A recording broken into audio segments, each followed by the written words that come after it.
The direct marketing company, that was your entrance in direct marketing. Talk about that.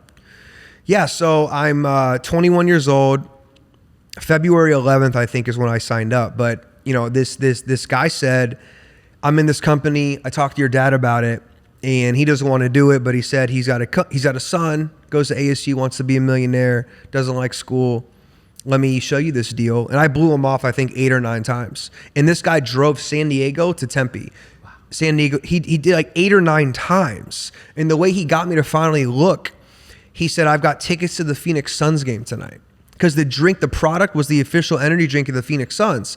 So he said, you can bring some friends to the Phoenix Suns game tonight. I said, dude, I'm in there. So I go to the Verve Lounge, I sit down, and I say no to the business, like I said, a half a dozen times. And then February 11th, 2011, I go to the home office in Scottsdale, Arizona, and I walk into a room. I'm 21, and I meet a 25-year-old in the company. And he's wearing a diamond Breitling watch. He has a Louis Vuitton backpack, and he's with like some Houston Rocket cheerleaders or something, whatever, right? And I'm like, shit, this is interesting. Dope. And he goes, I'm making 10 grand a week. Back then. And I said, what? A lot of money. Yeah, he said, yeah, I'm making 10 grand a week. I said, with this? He said, yeah, I'll help you do it. I signed up on the spot, So it took me to see another person that was in my relative same age for me to say, okay, if he can do it, I can do it. Anybody watching this right now, the only prerequisite you need is to see another human doing something you want to be doing. And if they can do it, you have to know, so can you. Because that's the truth. So I got in that company and I sucked at first. Didn't know what I was doing. Didn't want to be coachable and teachable. But I eventually figured it out. And my second year made 6 figures. And then it was off to the races. By the way, that's how February 11th, I think, right about tomorrow. Wow. It's about 10th, right? So it's about 10th today, right? It's like 10 years, 12 years ago? Yeah, so 2011. This is 2024. Wow, so that's 13 year anniversary of being in network marketing is tomorrow. There you go, folks. 13 years. I got, boom, awesome. Network marketing, man, bad rep for some people. Yeah, for sure. Patrick Bet-David ago, one of my mentors, coaches, I look up to him. He gets a lot. Ed Milet gets a lot.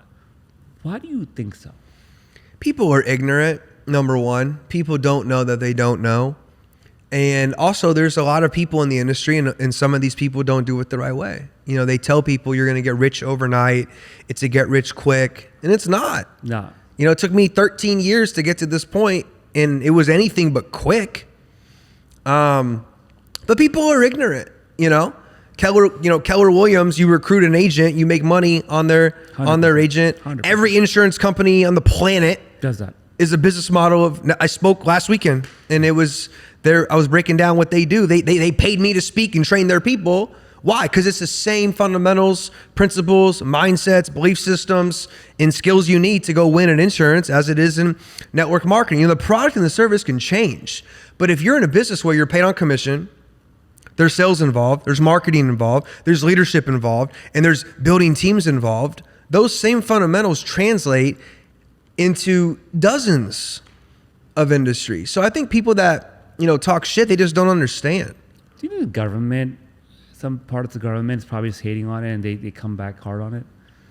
Yeah, for sure. Right. The government doesn't want me. The last thing the government wants me to do is go teach 22-year-old kids how to go make more money than their parents by their 25th birthday.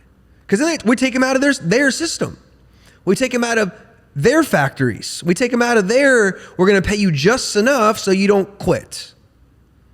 Right? So of course they don't like it. 2-week vacations will give you benefits, right? You subscribe to their ecosystem pretty much. And once someone's going to come and threaten that, you're out, right? Yeah, I mean, the government, I've always been told, you always pay your taxes, and I do. I overpay my taxes on purpose. Like literally, we made a tax payment a couple weeks ago. It doesn't matter how much it was, but it was whatever. Yeah, whatever. It was a lot, hundreds of thousands. XYZ. Okay. And I said, overpay by $50K. Why? Sure, why? Just so if there's any inkling on look, maybe we should go after this guy or audit or do this, he overpaid, just let him be, you know? And they give it back anyway on the refund. But you just don't mess with the government. You know, the biggest mafia on the planet is that. So you don't want to screw with that. But you know, they don't like, especially our current, I don't want to get too far left over here, but I'm with you on that our one. Current political landscape is like, you know, they don't want anybody. Capitalism's like, it's like we don't want you to own a business. We don't want you to be able to over provide for your family. You know, we want you to be over here in socialism. And it's like, I talk to people, it's like, dude, go research all the countries that have tried to push through socialism. And then we're in Miami.